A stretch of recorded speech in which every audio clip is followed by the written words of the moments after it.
How can I forgive someone who deeply hurts me?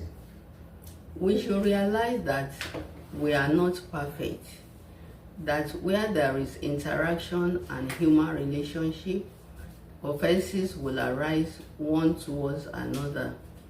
And we must also realize that we too, on our own part, must have hurt God deeply at one time or the other in our life, but God graciously forgive us and calls us his own.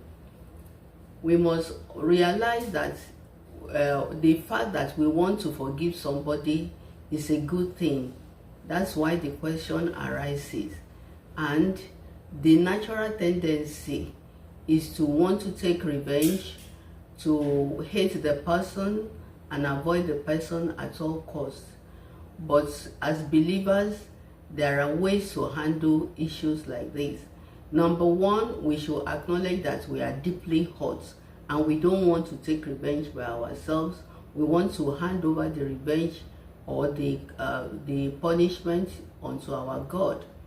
So what we do is to pour out our hearts before God according to Psalm 62 verse 8, telling him how we are deeply hurt and asking him to give us wisdom to handle the situation. And we should realize that forgiveness is not accepting the same mistake or the same offense to be repeated. Forgiveness means we don't want to take the judgment into our hands. We want to have a free heart towards that person. We must understand that first of all.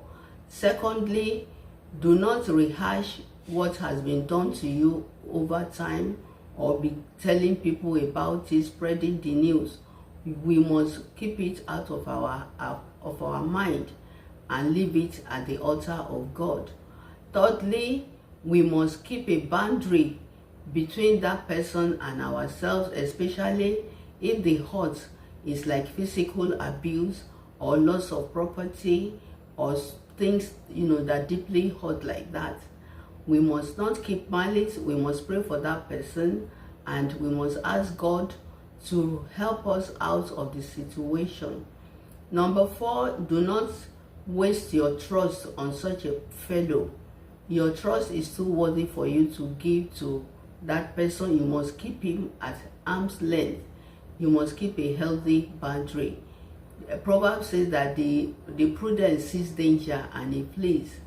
And then if such a person has actually repented and turned a new leaf, we must